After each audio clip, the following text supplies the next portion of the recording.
গল্প হলেও সত্যি, কিন্তু আমি মনে করি সত্যি হলেই গল্প, আর ইচ্ছা থাকলেই সত্যি হয়, সত্যি হলেই গল্প হয়। সেই গল্পই আজকে আপনাদের সঙ্গে শেয়ার করব।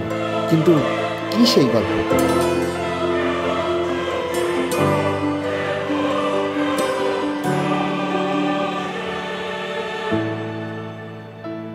ঈশ্বর আছে কিনা জানি না,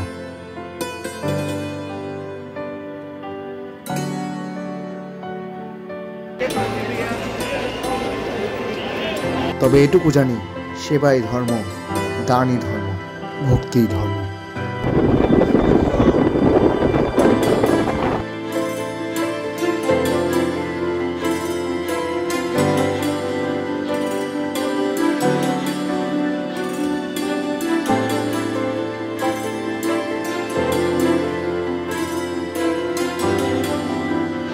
আর সেবা, দান, ভক্তি থেকে ঈশ্বর মুক্তি।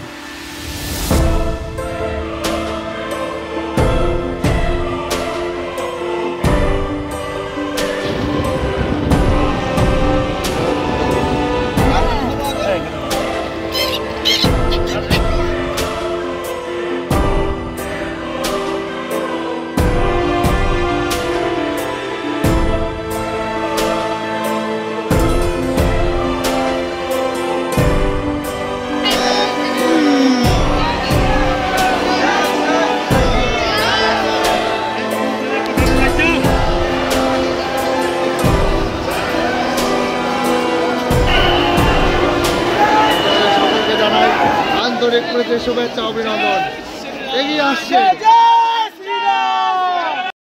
কিন্তু জীবনের কঠিন বাস্তব হলো, আজ আছি কান্নায়, সব শেষে সেই চিতার ছাই। The one and only Manikarnika ঘাট ইন বেনারস। 15 তারিখ গঙ্গা ভ্রমণের পরের কিছুটা অংশ আমি স্কিপ করছি।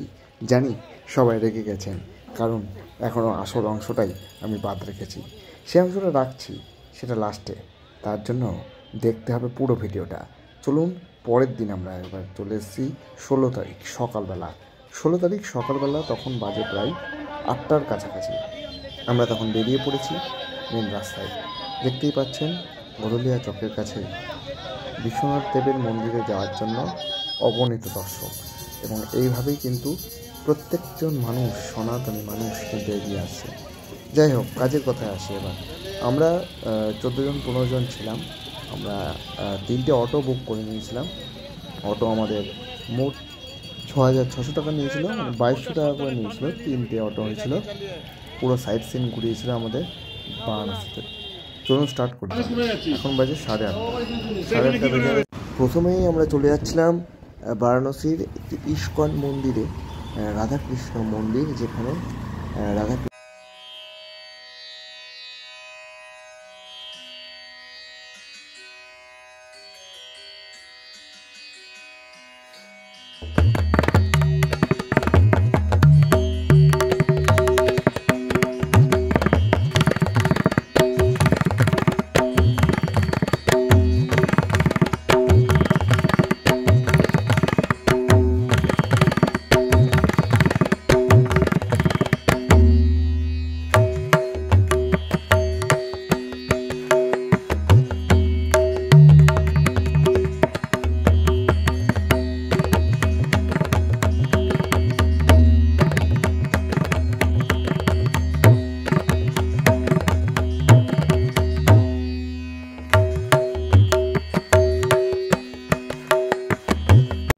এবার আমরা চলে এসেছিলাম দুর্গা মন্দিরে।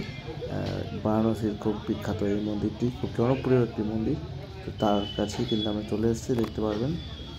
গেটটি খুব সুন্দর সাজানো গোছানো, তার দিকে খুব সুন্দরভাবে আমরা এবার ধীরে ধীরে ভিতরে প্রবেশ করছি।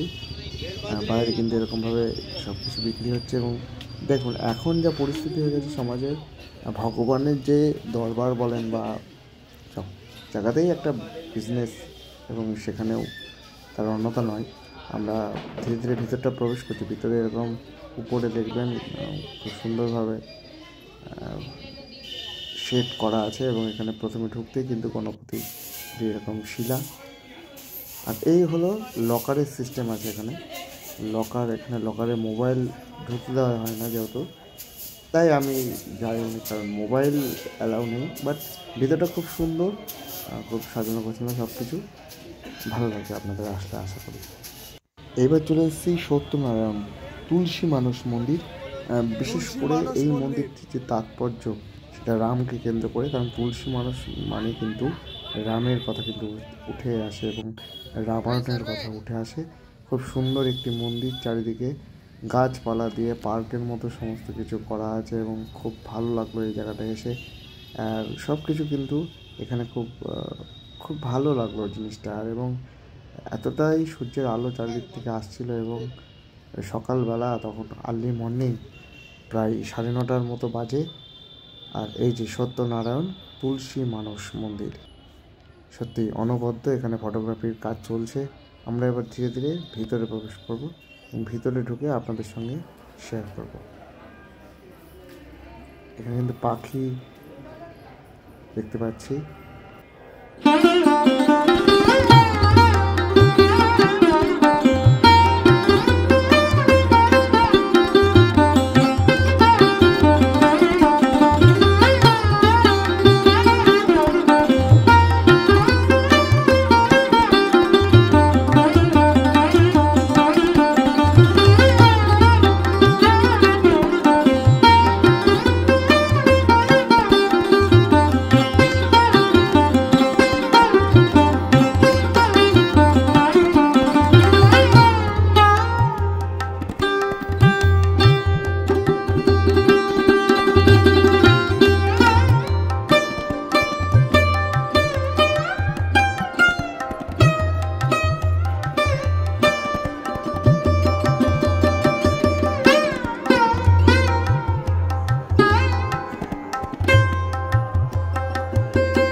সকাল সকাল 9:30 বেজে গেছে, তো খেতে বসে গেলাম। খাওয়ার এখানে কিন্তু পুরি আছে, ঘুগনি আছে, ঘুগনি ঠিক না, চানা, পেঁয়াজ আছে আর আচার আছে। অভূতপূর্ব এক অসাধারণ মুহূর্তের সাক্ষী হলাম। আমাদের টোটাল 15 জনের খাবারের খরচা লেগেছিল 1290 টাকা করে, এবং ওই দুর্গা মন্দিরের কাছে কিন্তু এই দোকানটি। ধোসাও ছিল এবং পুরিও ছিল, আমি পুরিটা খেয়েছিলাম।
এখানে যখন গেছিলাম তখন কিন্তু বাল্য ভোজনের একটা ব্যাপার হয়েছিল, খুব ভালো লাগলো এটা। মানে যে টিমটা তখন এসেছিলো এখানে, তারা বালক ভোজন করাচ্ছিল।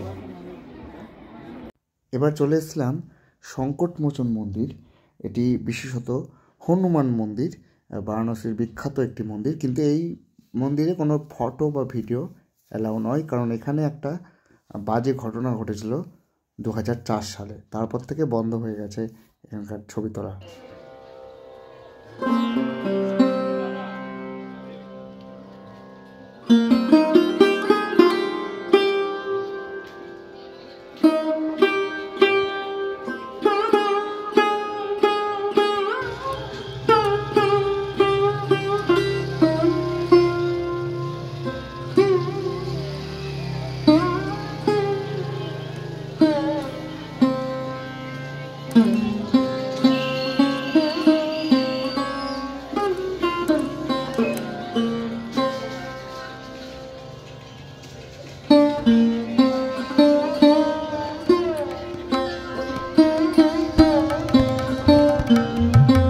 এবার চলে এসেছিলাম কাশী নতুন বিশ্বনাথ মন্দির বা বিশ্বনাথ মন্দির 2.0 যাই বলেন না কেন, শ্রী বিশ্বনাথ টেম্পল। কিন্তু এটি কিন্তু নতুন। কেন নতুন বললাম? কারণ এটা ইউনিভার্সিটির মধ্যে কিন্তু প্রতিষ্ঠিত, এবং একটা মানে বারাণসীর অধিবাসীদের মধ্যে বলুন বা বাইরের অধিবাসীদের মধ্যে বলুন, একটা ফিলিংস আনানোর জন্য যে আরেকটি মন্দির আছে। আপনারা যদি বাবা বিশ্বনাথকে না দেখতে পারেন তাহলে এই মন্দিরটাকে আপনারা পরিদর্শন করে আসতেই পারেন। কিন্তু আমাদের এতটাই কপাল খারাপ ছিল যে এই মন্দিরটা বন্ধ হয়ে গেছে, যার কারণে আমরা আর মন্দিরের দিকে তাকাইনি। আমরা কাশী হিন্দু বিশ্ববিদ্যালয়ের এই ফটকটিকে নিয়ে সেখানকার কিছু জিনিসপত্র দেখে চলে এসেছিলাম। এবং একটা জিনিস আমার খুব এখানে আকর্ষিত লেগেছিল, সেটা হচ্ছে এখানে কিন্তু লাইভ পোর্ট্রেট আঁকা হয়, এবং সুন্দরভাবে কিন্তু সেসব আঁকাগুলো এখানে কিন্তু প্রদর্শিত করা হয়, এবং সেটা একটা পেড ভার্সন।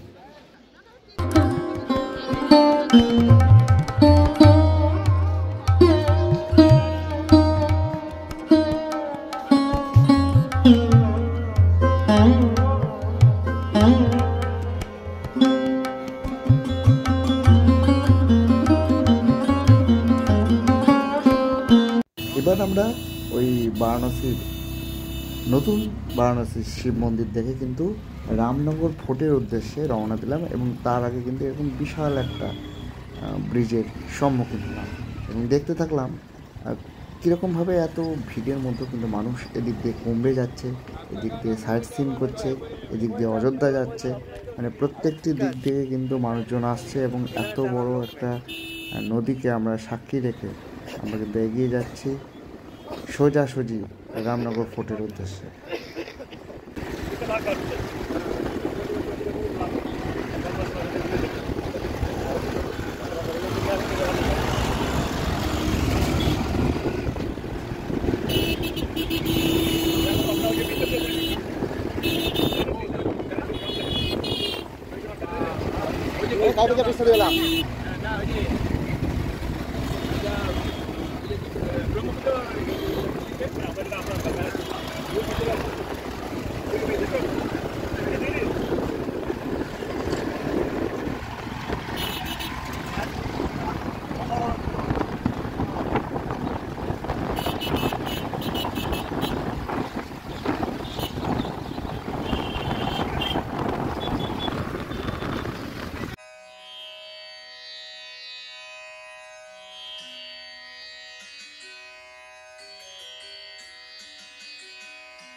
রামনগর ফোর্ট থেকে বেরিয়েই এই দোকানটি চোখে পড়ল এবং এই দোকানটিতেই কিন্তু আমরা খেলাম এমন এক জিনিস যা জিনিস আজও চোখে মুখে জিভে লেগে আছে। মস্করা করলাম, যাই হোক। এটি হলো রাবড়ির উপর লাল দইয়ের আস্তরণ, সেটা মিলে মিশে একসা। দাম শুনবেন 50 টাকা মাত্র।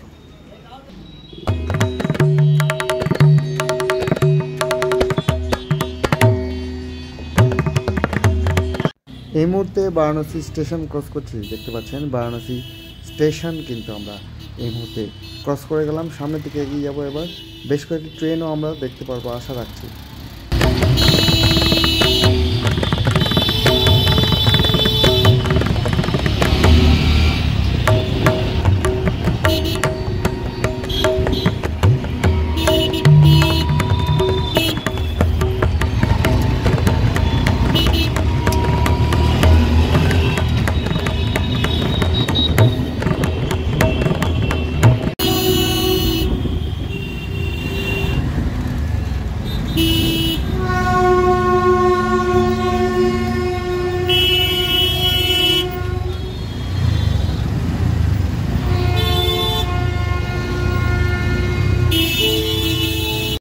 এইবার চলে এসেছি সারনাথে। সারনাথ একটি উদ্যান, যেখানে গৌতম বুদ্ধ সর্বপ্রথম ধর্ম নিয়ে ভেবেছিলেন। এই স্থানটি ভারতের উত্তরপ্রদেশের বারাণসী শহর থেকে 13 কিলোমিটার উত্তর পূর্ব দিকে অবস্থিত।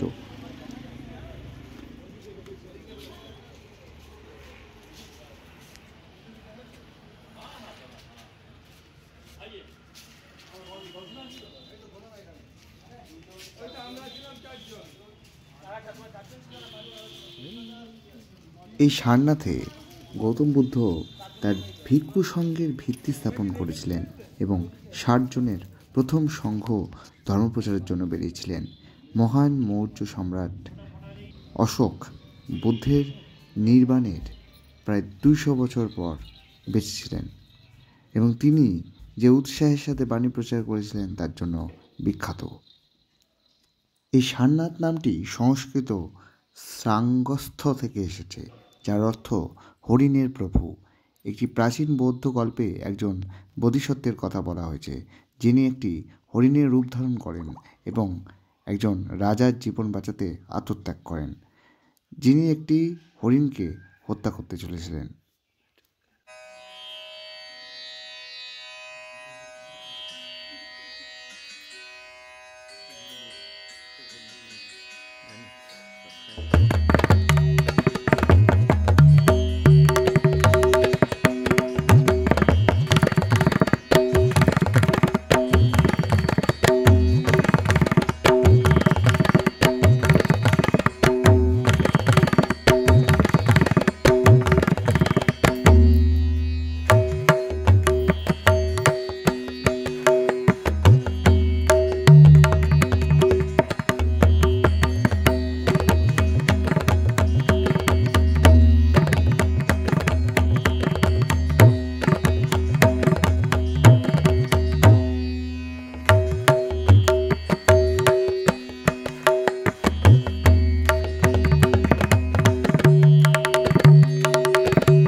এই মন্দিরের অধিষ্ঠাত্রী দেবতা হলেন ভগবান বুদ্ধ।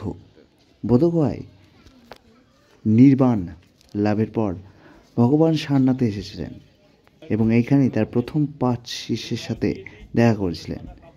তিনি তাদের কাছে জ্ঞান অর্জনের জন্য বা জ্ঞানার্জনের জন্য একই স্তরের পৌঁছানোর পথ প্রচার করেছিলেন, যে স্তরে তিনি নিজে পৌঁছেছিলেন এবং অন্যদের শিক্ষা দিতে বলেছিলেন। একটাই কথা, অহিংসা পরম ধর্ম, বুদ্ধাং শরণাং গচ্ছামি, ধর্মচক্র প্রবর্তন সূত্র।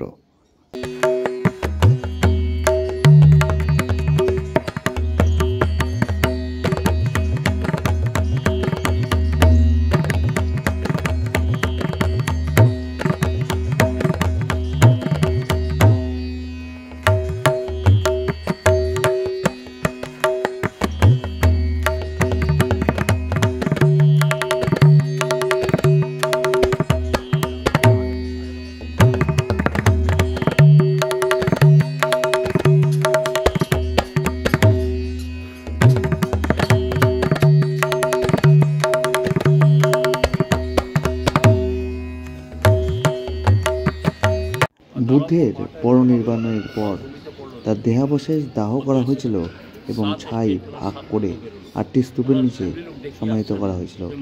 আরও ২টি স্তূপ কলস এবং অঙ্গারকে ঢেকে রেখেছিল। ধামেক স্তূপ সম্ভবত এই ৮টি স্তূপের মধ্যে ছিল। মৌর্য রাজা অশোক সম্ভবত স্তূপের সম্প্রসারণের কাজটি করেছিলেন। এখন আমরা এখানে একটি মন্দির, সেই মন্দিরে প্রবেশ করছি এবং দেখব ভগবান বুদ্ধকে।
আমার এই অধ্যায়ের দ্বিতীয় পর্বে আজকে আমি দ্বিতীয় পয়েন্টটিকে টার্গেট করছি।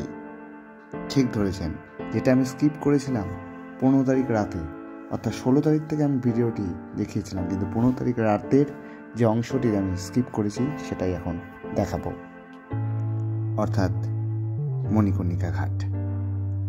এমন এক শ্মশান ঘাট যার আগুন কখনো নেভে না। আমি চলে গেছিলাম বারাণসীর মণিকর্ণিকা ঘাটে মৃত্যুকে খুব কাছ থেকে দেখার জন্য।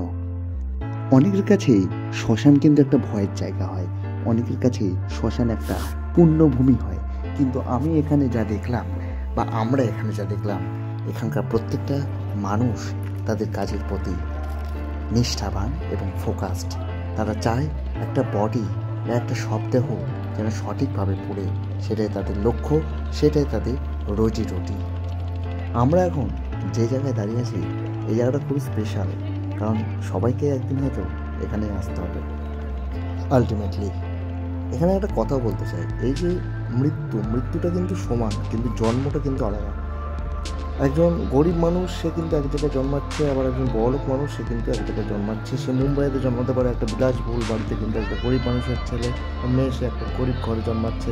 বাঙালিও হতে পারে, নন বাঙালিও হতে পারে, কিন্তু মরছে যখন সে, তাকে কিন্তু একটা জায়গাতেই আসতে হবে, সে শ্মশান।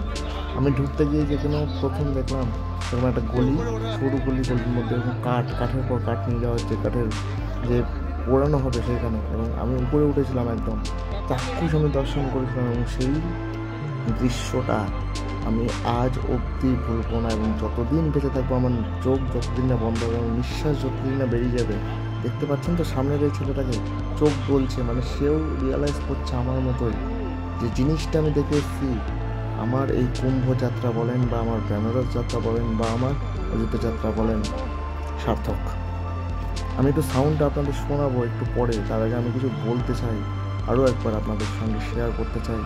আমার যে আক্ষেপ, আমার যে ভালো লাগা, সব কিছু আপনাদের সঙ্গে উজাড় করে দিতে চাই আজকে। এই ভিডিওটা হয়তো টাইম লাইনে থেকে যেতে চাই আমাদের জীবনের সবচেয়ে বড় সত্য বা কঠিন বাস্তব যেটা, সেটা কিন্তু এটাই, মৃত্যু এবং এই চিতার ছায়ে জ্বলা। সেটাই কিন্তু এখানে প্রত্যেকটা মানুষ চাক্ষুষ দেখছেন এবং এক্সপিরিয়েন্স করছেন। তারা খুব ভালোভাবে তারা কিন্তু এই জিনিসটাকে বোঝার চেষ্টা করছেন, এবং আমিও তাদের মধ্যে একজন।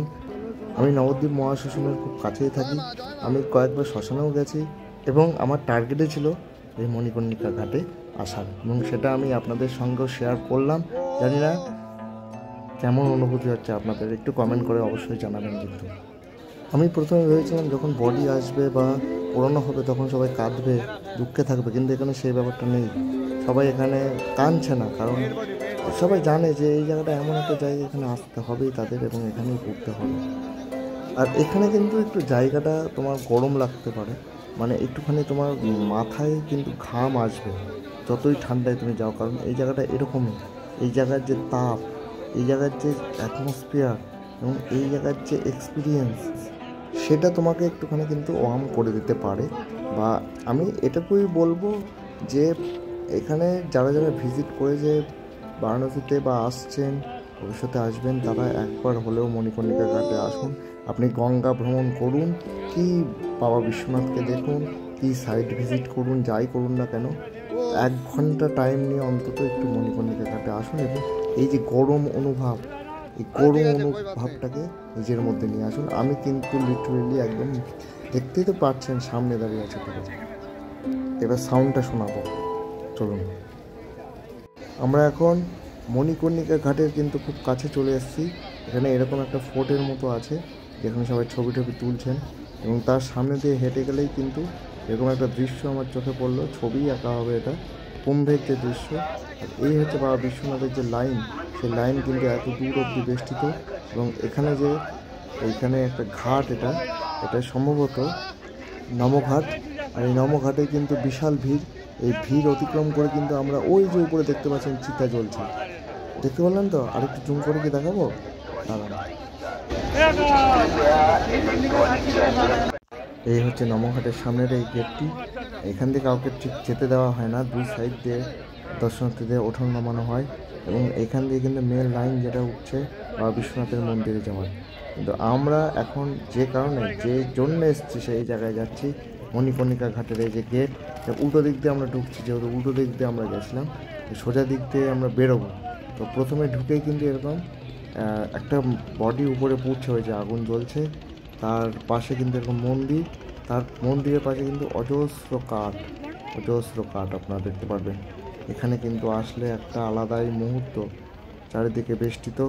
এবং আমি আর এখানে কথা বলবো না, ভয়েস ওভার আমি দিচ্ছি না, আমি জাস্ট সাউন্ডটা আপনাদের শোনাচ্ছি।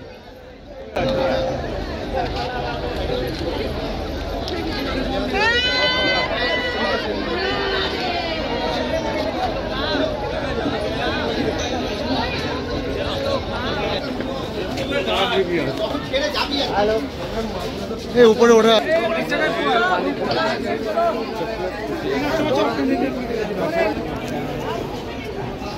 देखा तो नहीं।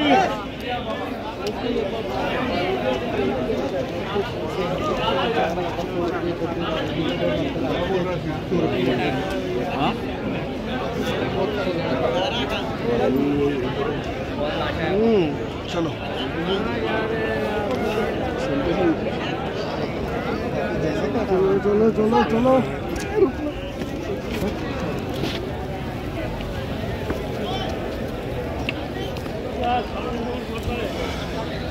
ओ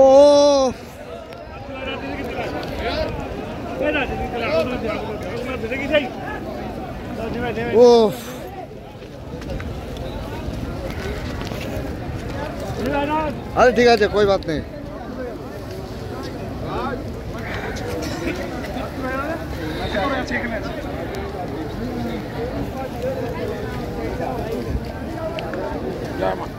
जय माँ जय माँ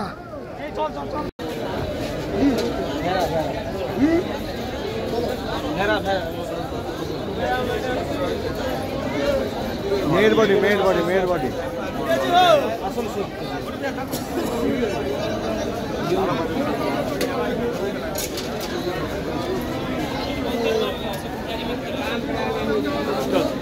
कोई बात नहीं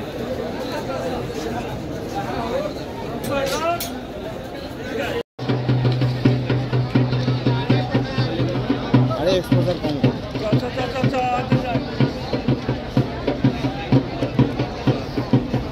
चल चल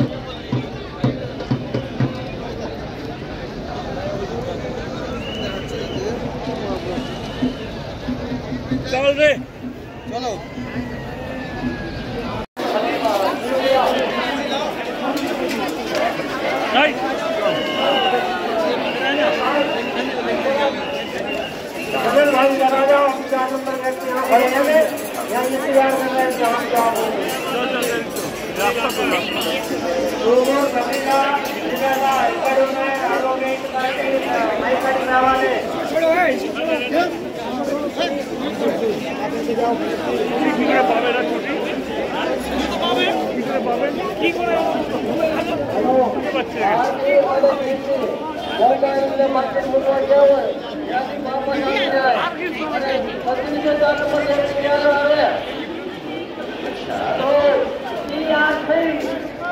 नंबर 4 पर आ जाइए हम लोग यहीं पर खड़े हैं सारे लोग शांति भाई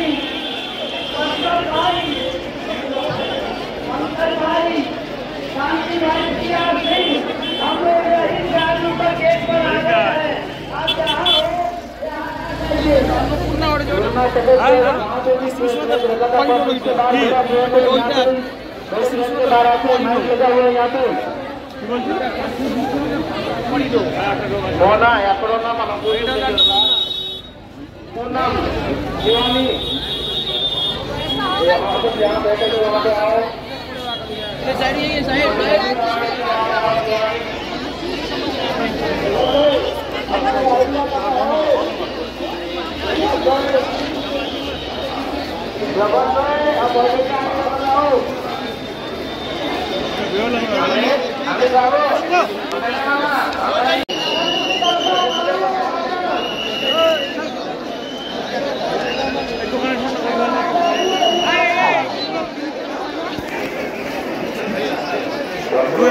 तुले ना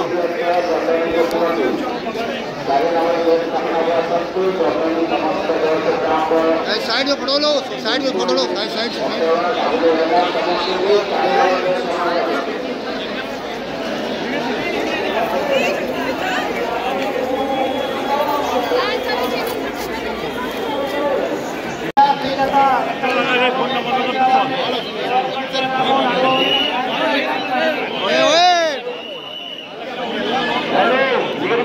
से ट्रेन नंबर 6 जहाँ से घुसे हुए बाहर आ जाए माइक के पास यहाँ में खड़ा हो निर्मा टिकट से ट्रेन नंबर 4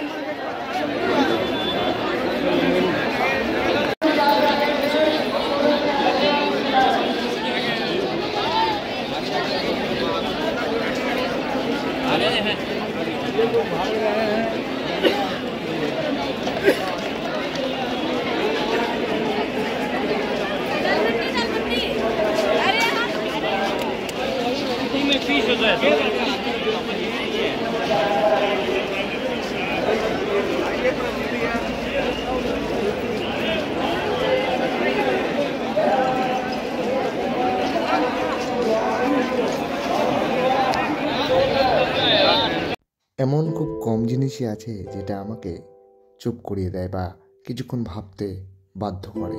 আমি অনেক জায়গায় গেছি। আমি গেছি কল্যাণী, আমি গেছি কৃষ্ণনগরের বিভিন্ন মণ্ডপে, আমি গেছি কলকাতায়, আমি গেছি চুঁচুড়ায়। ইভেন এমন এমন জায়গা আছে যে যে জায়গাগুলো আমার যাওয়ার পক্ষে সম্ভবই নয়, সেসব জায়গায় গিয়ে ঠাকুর দেখে এসেছি আপনাদের কৃষ্ণনগর থেকেই, কৃষ্ণনগরের আকাশ।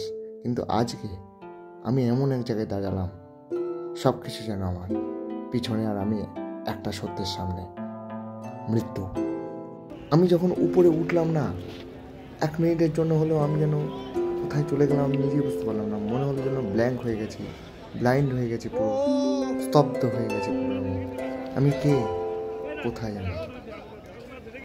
জাস্ট দেখছিলাম আর ভাবছিলাম, এই যে যারা ট্রেনের মধ্যে এত মারামারি করে, টোটো অ্যাক্সিডেন্ট করলো তারপরে মারামারি করছে, বাঁধাচ্ছে গাড়ির সঙ্গে গাড়ির, সেখানে মারামারি করছে, খিস্তি খামারি করছে, গালাগালি দিচ্ছে, লোককে মারছে, কোনো মনুষ্যত্ব নেই মানুষের মধ্যে। যেন একটা হিংস্র মনোভাব এই 2020 সালের আর লকডাউনের পর থেকে আমি শুধু ভাবছিলাম আর দেখছি যে কী হচ্ছে এগুলো মানুষের মধ্যে এরকমভাবে, যে একটা হিংসাত্মক মনোভাব, সেটা কোনো মানে আছে? এত অহংকার, ইগো, স্ট্যাটাস, বড়লোক, ছোটলোক, আইফোন, স্যামসাং এসব নিয়ে মানুষ বেঁচে থাকে। কিন্তু এখানে সেসব কোথায়? কোথায় ভাই, কোথায়? পার্থক্যটা কোথায় জানেন? এখানেও মানুষ আসছে, লাইফ টাইমেও মানুষ আসছে। এখানে মানুষ আসছে ঠিকই, এসে মাটিতে লুটিয়ে পড়ে থাকছে, বসে থাকছে কখন তাদের নাম্বার আসবে, কখন তার দেহটা পুড়বে। একটার পর একটা লাইন, তারপরে বডিটাকে তুলছে, ফেলে দিচ্ছে, আগুন লাগিয়ে দিচ্ছে। কিসের স্ট্যাটাস, কিসের অহংকার, কিসের অত সাফিস্টিকেশন? সব একইভাবে রয়ে যাবে, একইভাবে চলে যাবে। এই যে আমরা এখন যে বয়সে বিলং করছি, এখন তো পয়সা কামানোর বয়স, চাকরি ব্যবসার বয়স। তো এই টাকা কামিয়ে, টাকা রোজগার করে, টাকা অর্জন করে একটা লাইফে যখন পৌঁছাচ্ছে, তারপরে বিয়ে শাদী করার পরেও একটা চাপ, তো সেই সব তো কেউ এখানে আনছে না। সবাই হয়তো আসছে কাঁধে করে, একটা রঙিন কিছু গায়ে দিয়ে, তারপর আসছে, পুড়ে যাচ্ছে, ছাই হয়ে যাচ্ছে। আমি একটা কথা ভাবি, এই যে রূপ, এই যে সৌন্দর্য, এই যে ফেসবুকে রিলস বানানো, ইউটিউবে রিলস বানানো, শর্টস বানানো, নিজের অঙ্গ, নিজের সব কিছু দেখানো, এগুলো কি মানে, কি এসবের? সেই তো এখানে সেই পড়তেই হচ্ছে, ছাই হতে হচ্ছে, মাংস হতে হচ্ছে, সব কিছু মাংস, ধ্বংস হয়ে যেতে হচ্ছে নিজেকে।